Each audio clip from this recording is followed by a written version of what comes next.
Assim, como combater a preguiça? A resposta está em um pouco de ambição. É como diz aquela estação de rádio W2FM, o que há aí para mim? A pessoa precisa sentar e pensar, o que há aí para mim se sou saudável, sexy e tenho boa aparência? Como seria a minha vida se eu nunca tivesse que voltar a trabalhar? O que seria de mim se eu tivesse todo o dinheiro de que preciso? Sem esse pouco de ambição, não há o desejo de ter algo melhor, de progredir.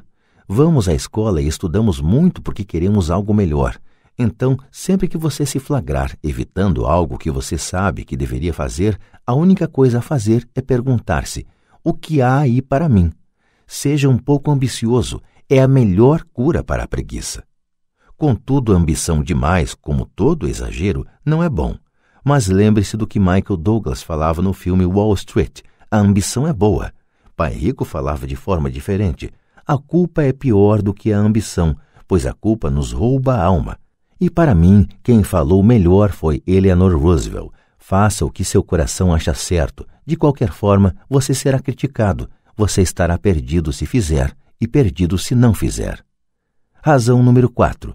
Maus hábitos. Nossas vidas são mais um reflexo de nossos hábitos do que de nossa educação. Depois de ver o filme Conan, protagonizado por Arnold Schwarzenegger, um amigo falou: adoraria ter o corpo de Schwarzenegger. Vários caras concordaram. Ouvi dizer que antes ele era magro e fraco, acrescentou outro amigo. Também já ouvi isso, acrescentou outro.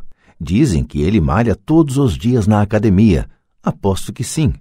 O quê? Exclamou o cínico do grupo. Aposto que é assim de nascença. Vamos mudar de assunto e tomar umas cervejas. Este é um exemplo de comportamento controlado pelos hábitos. Lembro-me de fazer perguntas a Pai Rico sobre os hábitos dos ricos.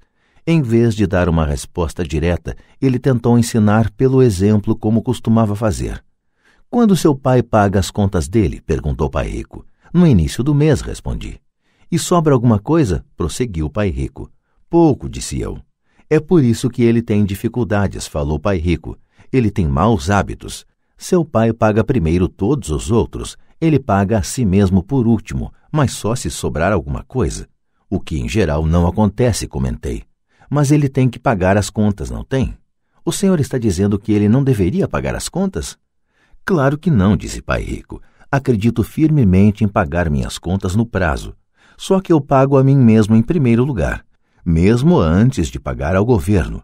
Mas o que acontece se o senhor não tiver dinheiro que chegue? Retruquei. O que o senhor faz então? A mesma coisa, prosseguiu Pai Rico. Primeiro pago a mim mesmo, mesmo se tiver pouco dinheiro. Minha coluna de ativos é muito mais importante para mim do que o governo. Mas, continuei, eles não vão atrás do senhor? Sim, se você não pagar, disse Pai Rico. Olhe, não estou falando para não pagar. Só que eu pago a mim mesmo primeiro, mesmo quando tenho pouco dinheiro. Mas como é que o senhor consegue isso? Disse eu. A questão não é como, a questão é por quê, replicou Pai Rico. Ok, por quê? Motivação, falou Pai Rico. Quem reclamará mais se eu não pagar, eu ou meus credores? Sem dúvida os credores gritarão mais alto, respondi a pergunta óbvia. O senhor não faria nada se pagasse a si próprio. Está vendo, depois de pagar a mim mesmo, a pressão para pagar meus impostos e os demais credores é tão grande que me obriga a buscar outras formas de renda. A pressão para pagar se torna uma motivação. Já tive empregos extras, comecei outros empreendimentos, negociei na bolsa, qualquer coisa para ter certeza de que esses caras não ficassem gritando comigo. Essa pressão me fez trabalhar mais, me obrigou a pensar, e tudo isso me tornou mais esperto e mais ativo no que se refere a dinheiro. Se eu deixasse para me pagar no final, não teria sentido as pressões e estaria quebrado. Quer dizer que é o medo do governo ou de outras pessoas a quem deve dinheiro que o motiva? Certo, disse Pai Rico. Você vê, o pessoal do governo é forte, os demais credores também. A maioria das pessoas se rende a esses tiranos, elas pagam a eles e nunca se pagam a si próprias.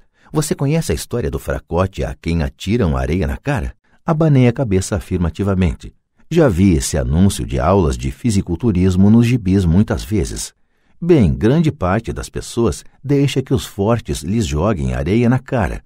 Eu decidi usar o medo do tirano para me tornar mais forte. Outros ficam mais fracos. Ao me forçar a pensar em como ter mais dinheiro, estou fazendo como quem vai malhar na academia. Quanto mais trabalho os músculos de minha mente, mais forte me torno. Agora não tenho medo desse pessoal. Gostei do que Pai Rico estava falando. Então, se eu pagar a mim mesmo primeiro, ficarei mais forte financeiramente, mental e fisicamente. Pai Rico concordou. E se eu me pagar por último ou deixar de me pagar, fico mais fraco. Chefes, administradores, credores e locadores ficarão me perturbando a vida inteira, só porque não tenho bons hábitos quanto ao dinheiro. Igualzinho ao fracote do anúncio, disse Pai Rico. Razão número 5. A arrogância é ego mais ignorância. O que eu sei me faz ganhar dinheiro. O que eu não sei me faz perder dinheiro. Toda vez que fui arrogante, perdi dinheiro, porque quando sou arrogante acredito mesmo que o que não sei não é importante, repetia frequentemente Pai Rico. Descobri que muita gente usa a arrogância para tentar esconder a própria ignorância. Isso costuma acontecer quando discuto demonstrações financeiras com contadores ou até com outros investidores. Eles tentam forçar caminho na discussão. Para mim fica claro que não sabem do que estão falando. Não estão mentindo, mas também não estão falando a verdade. Há muita gente no mundo do dinheiro, das finanças e do investimento que não tem nenhuma ideia do que está falando. A maioria das pessoas do setor fica fazendo proposições de venda vazias, como as de um vendedor de carros usados. Quando você for ignorante a respeito de um assunto, comece a instruir-se achando um especialista ou um livro sobre o tema.